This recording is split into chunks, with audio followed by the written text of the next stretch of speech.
activities that you either have done or want to do that engage students?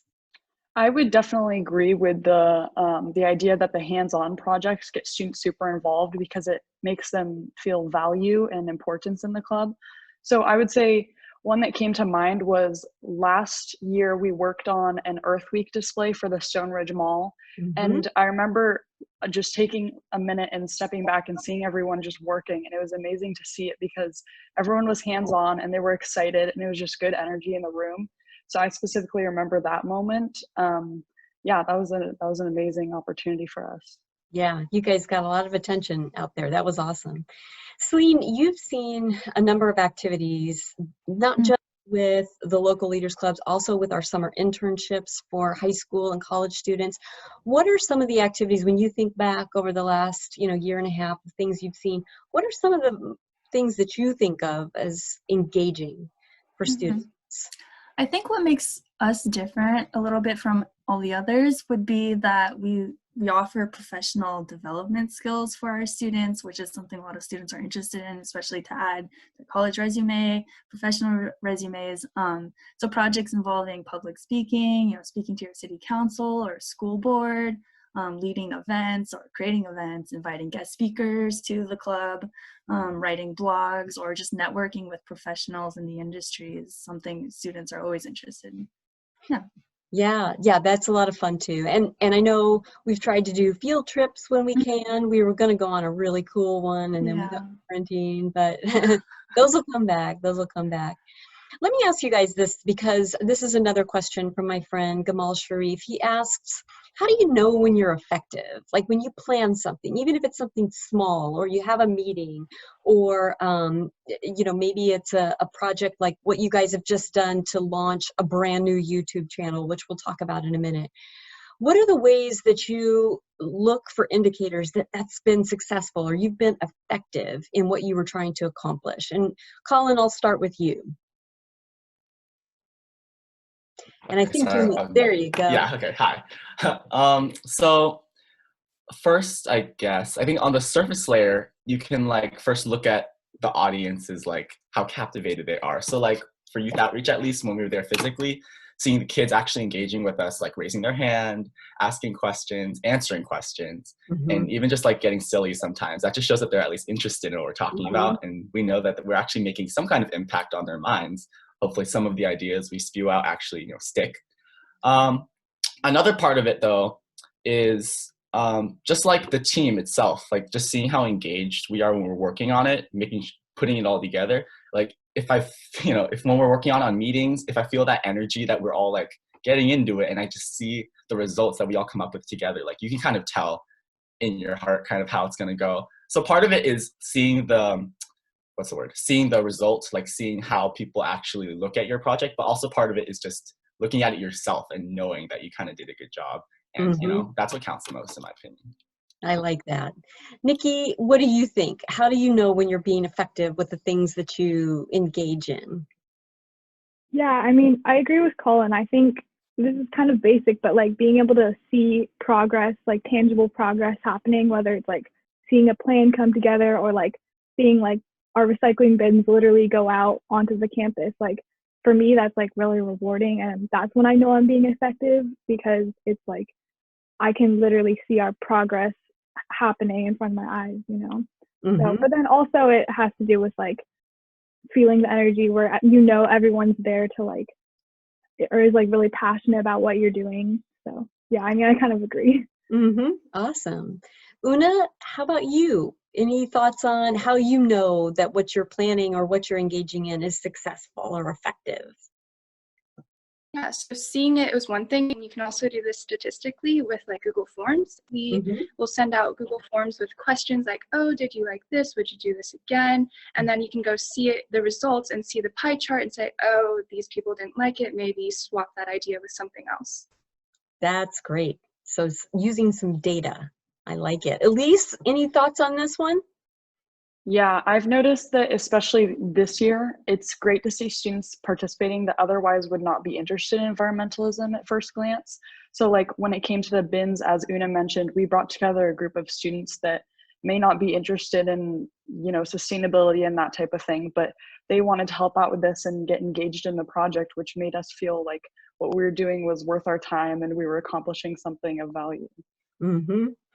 So speaking of accomplishing something with value, you guys have done something that here in our hometown where the Go Green Initiative is headquartered of Pleasanton, California, we have 2 comprehensive high schools that are often very competitive. They're crosstown rivals, Foothill and Amador. But during this quarantine, you guys have come together on a joint project to help everybody in Pleasanton celebrate Earth Day in a really fun way. You've launched a new YouTube channel, and I'm going to give each of you guys an opportunity to talk about your reflections on what you've already created and where you see this going in the coming weeks. So Colin, I'm going to start with you again. Talk to us about this new YouTube channel. All right. Okay. So first, I think the engagement with just like the team, I think I've already said this, but was like really good right off the bat. I'm looking at, we have like a forum of like people signing up for uploading or like what kind of ideas they have. And people have added a lot of their own ideas. People are saying, I want to do this one, I want to do that one. And there's already been many videos people made about like a lot of diverse sustainable things. Like we have activities from making your own paint to making your own nut milks, like almond milk and cashew milk. So, or planting your own avocado tree, lots and lots and lots of things. And so that's a lot of fun. And what was the first part of the question? Well, you know, you guys are doing this in a crosstown rival way. I mean, Right, you've got right. Amador and Foothill together, which does not always work well. That's true.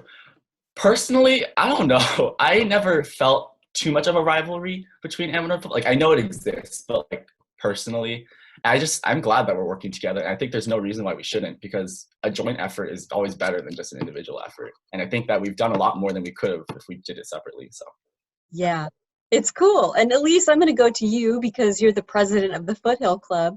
Give us your reflections on this new YouTube channel and what's going on there. Yeah, well, to talk about the rivalry, I think that we're kind of looking past that, especially in this case, because environmentalism is definitely a problem that all youth are going to face, and we need to pay attention to it because the climate crisis is, you know, becoming more serious and everything. So I like to see how we're all coming together to work on this because it's something that we're all facing, and it's really bringing together the city of Pleasanton, especially in this case. And kind of as Colin mentioned, I like to see the diversity of videos too, and how they all kind of root to the idea of sustainability, but they're also showing everyone's unique side and, you know, how their officer position has reflected throughout this year and everything. So yeah, that's amazing to see, in my opinion. I love it. And Una, I'm going to go to you because I first saw Colin's review of your video. All I saw was a quick phrase that said, check out Una's video, it slaps. And I was like, I can see something that slaps. Good enough for me. That's all I needed to know. So Una, talk to us about the video you made and your thoughts about what's going on now on the YouTube channel and where you see it going in the future. Yeah, so I made a video all about how to grow avocados from seeds. And really the whole point of that was just to get people to see, like, you have so many things in your house and you can really reuse jars and whatnot to plant your avocado seed in, and you can grow your own food. It's crazy. There's so many different foods you can grow, and avocados are somewhat unique. Like, not a lot of people know how to grow avocados. And so that was something I just thought I would share with everyone, because avocados are not only great to like eat and stuff, but like they're so fun to grow. And I just thought that maybe that would be something people would want to see. That is awesome. And it was a great video. I love it. Nikki, I want to go to you. Give us your reflections on this new YouTube channel between Amador and Foothill students and what you think it might accomplish today on Earth Day and what you think it holds for the future. Well, I haven't made a video yet, but just based on Una's video, and like I haven't watched any others, but Una's was like really impressive to me. Like she had some like great editing, and like I don't know, I learned a lot. I learned a lot more than I expected to learn. So I like, just based off of that first video, like we can only go up from there. So I'm like really excited to see us like gain more like views and more support. Well, I'm begging you to make a video about your bees. Now that we know you're a beekeeper, I'm not going to be able to sleep well until I see that video. So I can get my bee suit on and everything. nice. That's what we want. That's what we want. Celine, I know that you've been out of college for a couple of years, but it wasn't so long ago that you were in high school too. Kind of looking back, what do you think about this venture between Amador and Foothill, and what excites you the most about this joint project? Yeah, well, like Elise said, it's really cool to see like us meshing together for one like goal, but I don't know. There's just so much. It's really exciting. That's There all was nothing like that when you were in high school, I mean, yeah. local I mean, I didn't see anything like this before. I think the only YouTube stuff I saw was like the Foothill rap videos, or like Foothill and versus Amador rap videos. I don't know if you guys saw that, but it was like pitted against each other. So it's cool to see, bonding like this, collaboration. Absolutely. So there were some students that saw that we were going to do this today, and they sent in some questions. And one of them said, how can I get involved next year? And I don't know if that student was at Amador or Foothill or maybe some other school, but Colin, I'm going to start with you and then go to Elise. From the Amador perspective, if this student's at Amador, how can they get involved next year? Involved in like local leaders? The club itself. Yep. Okay. Well, I mean, just come on in. I mean, there's always room for more people, and there's always projects to do. And, I think, sorry, I forget, someone said this, but, there's small projects and there's big projects, and there's always something for people to do if they don't have time to, like, dedicate hours and hours into, like, making a big project. They can always make a card or, help make some kind of social media post. Mm-hmm. There's always something to do to help push the effort forward, because little efforts together can, like, mesh up to a huge difference, which, yeah. Is there somewhere online where an Amador student could go to connect with the club?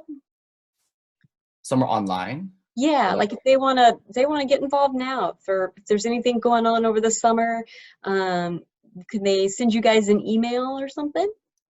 Oh, okay. Well, I mean, we have a lot of projects going on that are online, like, the YouTube channel and sending cards and stuff. So yeah, they can totally, hit up our email or DM us on Instagram. There's an Amador and a Foothill Instagram, and just ask us questions, ask us how they can join in on our projects. And we totally would want more hands-on, Yep. And I know that you guys have a Gmail account, amadorlocalleaders@gmail.com. Mm-hmm. So that's how Amador students can get involved. Elise, talk to us about how Foothill students can get involved with you guys. Well, yeah, kind of like what goes on at Amador. Both clubs are very welcoming, and we're always looking for new members. So you can always like find out our information at like Falcon Fest, or for Amador, I believe it's called Pigskin. And we also have Instagram and a Facebook account, so you can always search those up and you can find out information about what we're doing. And if you want to get involved, then you can just hop in a meeting at any time. Everyone's always welcoming you there. Yeah, that's awesome. And what's your email account again? It's Foothill, I think it's fhslocalleaders@gmail.com. Perfect. There we go. So I want to know how you guys are celebrating Earth Day. Like, we're all going to be in quarantine. If you go outside, we're supposed to wear masks. So, it changes the way that we might celebrate it. But give us one clue about something you're going to do for the planet today. And Nikki, I'll start with you. What's something you're going to do to celebrate Earth Day today? I'm probably just gonna like go on a nice hike with my family and my dogs and just enjoy nature, I guess, because we have like a really nice hiking spot near my house. Cool. So get out there into the world that you're trying to protect. So perfect. Yeah. Awesome. Una, what are you going to do to celebrate Earth Day? I actually have an avocado plant in my house that's ready to go out in my garden and be planted. So I'll be doing that today. And I'll be using some of the compost from my compost bin to help the soil. That is awesome. That is awesome. Elise, how are you going to celebrate Earth Day? Well, I've actually been interested in starting my own compost bin for a while, because I want to adopt some worms and start a little bin, since we've never had one at my house before, and I have definitely wanted to start one. So I'll probably be working on that today. Very cool. Colin, how are you going to celebrate Earth Day today? Right. So it was either yesterday or the day before that. My mom is a coworker, has a coworker. She's a pharmacist, so she's working. Go her! And he like gave her a recipe for like this vegetarian burrito of some sort, and I haven't looked at it yet. But we're planning on kind of using that and going with the flow and seeing how that goes. And this morning I made some more guacamole. I made some like Monday, but time to make some more. Already gone. Yep. Yeah. And then also, we usually have Friday movie nights. So even though it's not Earth Day Friday, it's Earth Week, right? So we can like watch Wall-E or something. Get in the mood. Yep, get in the mood. Awesome, awesome. Celine, how are you going to celebrate Earth Day today? Definitely gonna go on a run, go visit our local Arroyo del Val, our local stream out there. So yeah, go for a breath of fresh air. Yep, awesome. So guys, I think, that we don't know what's going to be happening the next few months and weeks ahead. Things may change. We may not be able to do everything exactly the same way that we did before. What are some things that you have set as goals either for yourself or for your local leaders of the 21st Century Club for the next, school year? And maybe we'll have to do some things differently, but in a perfect world, what would you like to accomplish before the next Earth Day? And Elise, I think I'm going to start with you. What are some of your goals between now and Earth Day 2021? I mentioned this a bit earlier, but I'm definitely interested in trying a vegan diet because I've been vegetarian for a while. So I'm looking into implementing more like vegan recipes in my meals throughout the week, maybe like a vegan Saturday or something like that. But yeah, I've been researching about that a little bit, and I might have Una help me out, learning how everything works. But yeah, I'd say that's what I'm going to be focused on mostly. Awesome. That's really cool. Nikki, what are your goals for Going Green over the next 12 months? For myself, I kind of just want to focus on like my buying habits, like buying more organic and like buying with less packaging, buying from like sustainable clothing companies and that kind of thing, because I'm usually not really paying attention to that normally. And then for the club, I think I want to make our like top priority like gaining more members, because I know there's a lot of people out there that care about the environment and want to make a difference, so we just need to find them. Yep, awesome. Una, what are some of your goals for the next 12 months in terms of going green, whether it's personally or for your club or for your city? It can be anything. Yeah, so personally, just like Nikki said, supporting brands that support sustainability, I really want to try reducing the amount of plastics I use and just see every day how much waste you're producing that's going to the landfill, and it's really scary. So I definitely want to work on that. And for the club, Nikki and I were working on campus as our small group, and we wanted to get lead testing done, but that'll have to wait until next year. That's a big thing we want to tackle for sure. Awesome. That's really great. Colin, to you, what are your goals for the next 12 months? Okay, so I'm still technically an omnivore, so I'm like getting there. But like the beginning of this year, I decided I would cut beef out of my diet. I just wanted to take baby steps. And I'm planning, hopefully by the end of like next year, in the next 12 months rather, I would either be like pescatarian or vegetarian, which I'm totally down for. And also, we're baking a lot these days, and I really want to like learn how to do more vegan baking, which is like, okay, so like baking's already always vegetarian for the most part. So like vegan baking, it sounds fun and it sounds like it's good for the environment. So why not try it out? Absolutely. I want to ask you guys, where do you go for information on environmental topics? Like when you want to learn more, if you're not sure about, let's say, the benefits of vegetarian or vegan diet, or water quality, Una, you mentioned lead testing. What are some of the places that you go, like if you could advise your peers on where to find trustworthy information, what are some of the things that you do to make sure you find out information that you can trust? And, even Celine, I know you and I talk about this a lot before we have an internship or before, we do things for the Go Green Initiative. So maybe I'll start with you. What are your criteria for finding good, trustworthy pieces of information? Yeah, I usually try to look for, if it's environmentally related, I'll look at, the EPA.gov website, look for anything .gov or .edu, so, it's trustworthy. But usually I try to look for, big names so I know that you can trust them, as well as, peer-reviewed journals, anything that people have written that has been peer-reviewed. So, it's real information. Good, good. Colin, where do you go for info? Well, I don't have as much of a foolproof plan as like looking at .govs and .edus. Well, first off, I've been pretty lucky to kind of been bombarded with a lot of really good information from like the club and from me just happening to come across Vox explained videos and documentaries and stuff, which are pretty big names. So I find them pretty trustworthy.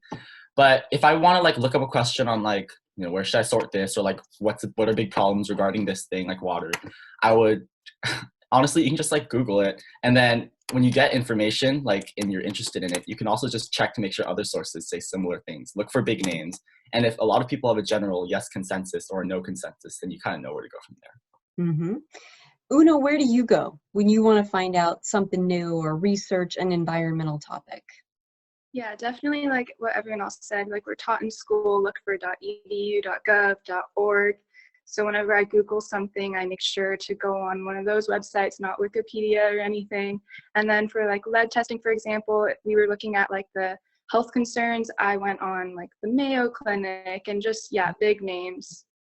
Yeah, that's great. That's another great source. Nikki, where do you go for information? Pretty much the same as what everyone said, like just like looking for big names. Like yesterday I Googled like, is climate change related to the coronavirus? And like I found like a whole bunch of articles from places I've never heard of, but then I found one from the Washington Post, so then I'd read that one. But like also if you have questions about like vegetarianism or veganism, like I would just ask Elise or Una because I know them, and they're like real people that I can like talk to. So that's like a good source too. That's awesome. Elise, where do you go for information that you can trust on environmental issues? For the summer, I think we especially learned throughout the Go Green Initiative some trustworthy resources, like you said. So sometimes I can rely on those if I'm looking for something that is connected to those sources. But also kind of what Colin said, you can like mass research where you look at several different articles and websites and everything to make sure that the information aligns. And of course, as everyone else mentioned, EUs, .orgs, .govs, all those. Mm-hmm. Awesome. So you guys, we're in a crazy time. Nobody's ever lived through, that's alive right now, has lived through anything quite like what we're experiencing right now with being in quarantine. We live in one of the counties that was the first to shelter in place with this pandemic. Just, maybe aside from Earth Day and everything, just as a teenager during this time frame, how are you feeling? How are you coping? How are your friends coping? Talk to us just a little bit about your experience with all of this. Colin, you want to start?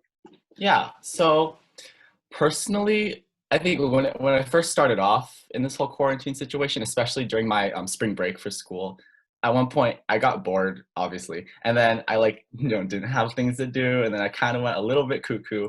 But then I think one of the most important things you should do to avoid going cuckoo is like keeping yourself busy, and keeping yourself busy with like finding your passions, or pursuing passions you already have, finding new passions, new hobbies, new things you can do. Because when you're at home, there's a lot of things you can do that you might have never thought of before. And if you have no ideas, just Google stuff to do, there's always something new to do. And especially, at least personally, doing all these projects like online youth outreach and making senior cards, etc. They've all been something to keep my mind on. And it's something that I know is making an impact. So it's like extra motivating. So. Mm-hmm. That's good advice. And I want to mention, just in case our audience isn't clear, when you guys talk about senior cards, those were Easter and springtime cards for senior citizens, not seniors in high school. Ah, yes. I wasn't sure that everybody would know that. Our students made hundreds of cards for local senior citizens who are in different programs to let them know they're not alone and cheer them up. And they were really beautiful handcrafted cards. So Una, how are you dealing with the quarantine and the pandemic and all of the changes that have happened in your life? Yeah, so many things have changed, and it was definitely the right move to put the shelter-in-place order in place. It's not just about our health, it's more importantly about everyone else. So it's definitely the right move, even though it does stink that you're not able to go to school and so many kids are struggling with online learning and all of that. But just stay strong. It's not going to last forever. And if you're ever bored, just check out our YouTube channel. I mean, why not? Absolutely, absolutely. Nikki, how are you dealing with the shelter in place and all of these radical changes that have happened?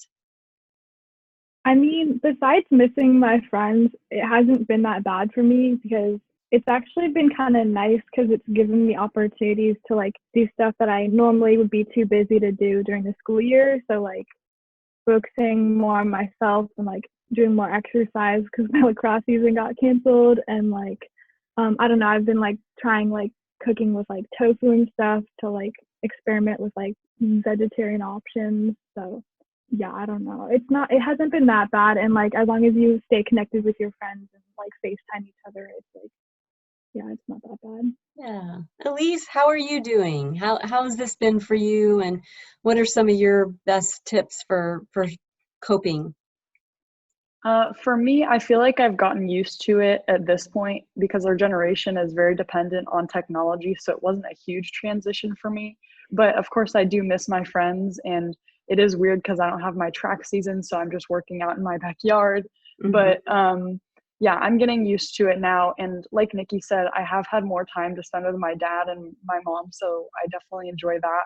And I like being able to go out in my backyard and hang out with my family and everything. So yeah. Good. Celine, how you been doing with all of this? This is a radical change for somebody who's in their early 20s. It's okay. I mean, it's not easy, but you know, great family. Love working from home. But yeah, it's just creating new habits. So there's no way around it. You got to do what you got to do. So Yep. It's fine. Yep, we're just kind of doing what we got to do. The reason I ask that, guys, is because, you know, one of the words that keeps coming up for us when we talk about climate change and what it's going to take for, you know, people who are alive during this radical change in our world due to climate change. And we've seen a lot of that in California. We've seen a lot of the things that scientists say are going to happen more often: droughts, wildfires, and some of these other things that scientists expect to increase in frequency during a period of climate change like we're living through. That humans that are going to continue to thrive will be resilient.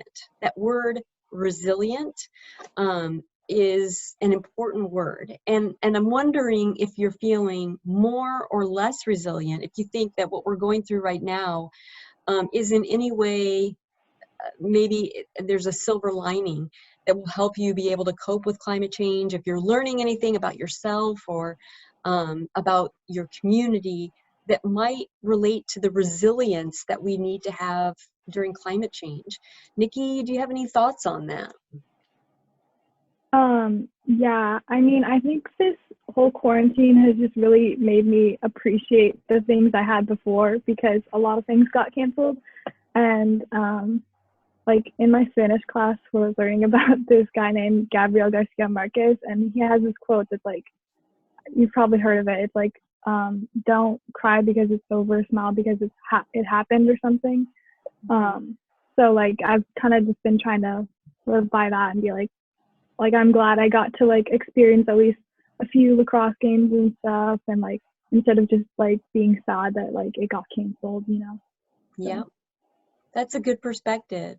Elise, what are your thoughts on, you know, resilience and how what you're experiencing now impacts this concept of resilience in your life? I would say, as Celine mentioned, it's kind of like creating those new habits and getting used to the new way of life and everything. But then at the same time, we should keep in mind the importance of advocacy. But in this case, there's only so much we can do. We need to stay in our houses. But when it comes to climate change and everything, that's when we want to become resilient and be able to, speak against those things and use our voice to to just have an impact and have an impact, especially. Absolutely. And Una, what are you thinking about your own resilience in the face of what you've been experiencing the last few weeks?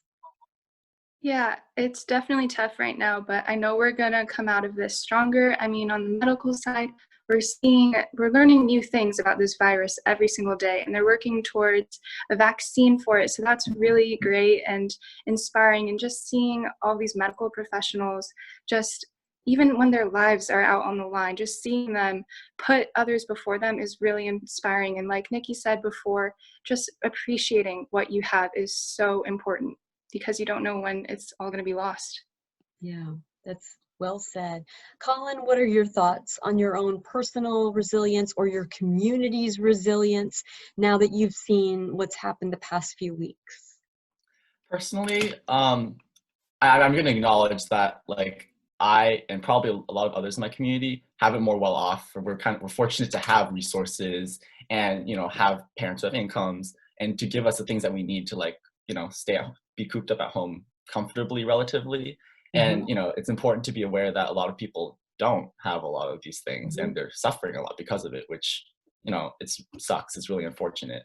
But you guys have said it, but it's also really inspiring to also go on media and see all like the medical workers, pharmacists like my mom, or like other people who are like working their butt off to basically help fight against this virus and fight against this virus and make change for the better.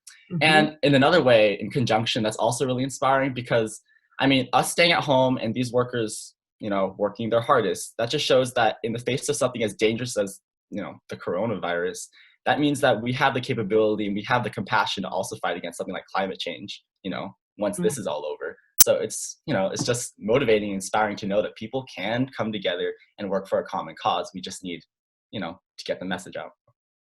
Hang on, I'm crying. That was awesome. That was awesome. Good message, Colin. Celine, what are your thoughts on that, on your own resilience, your community's resilience, and how that might relate to climate change?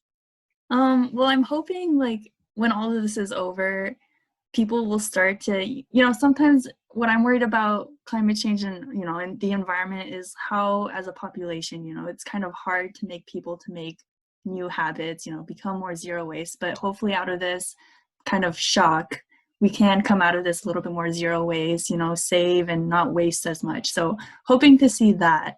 But other than that, it's been really cool to see how, these students and everyone else has been, put in a business term, pivoting their projects, online.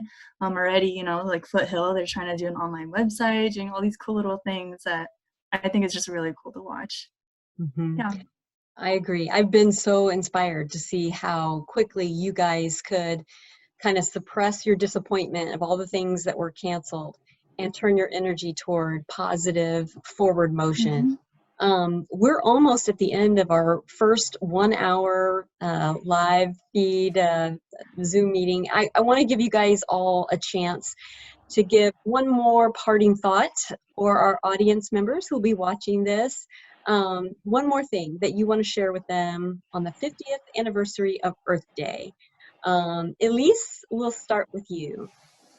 I would just say, keep a positive outlook on everything and, remember that this will end and that we're going to get through it together.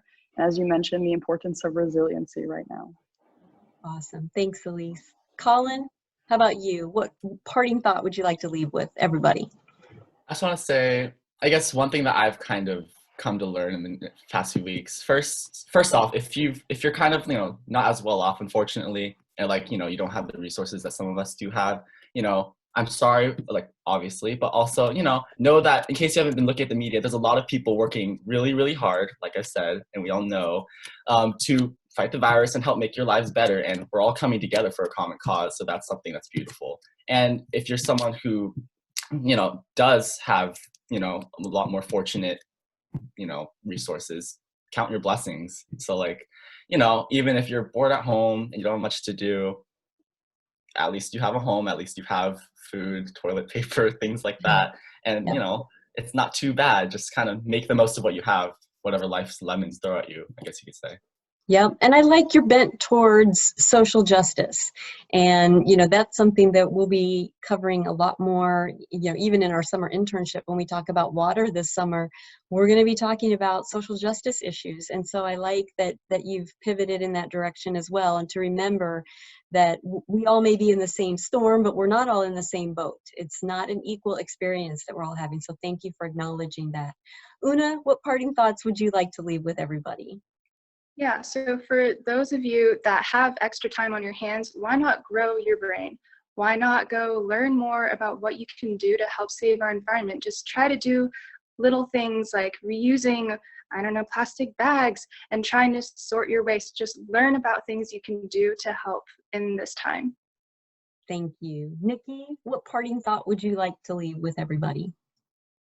Well, as young people, the coronavirus won't really affect us as much as other people. So I guess just make sure you talk to your grandparents and support them. And it's really scary for those people right now, that age demographic. So yeah, just show your love for your older family members, I guess.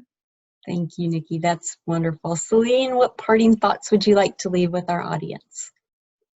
Yeah, just stay safe, stay smart, we're in this together, so stay connected with all your family, like what Nikki said, but also quick plug, stay tuned for our summer internship and the rest of the activities we have planned for the day for Earth Day.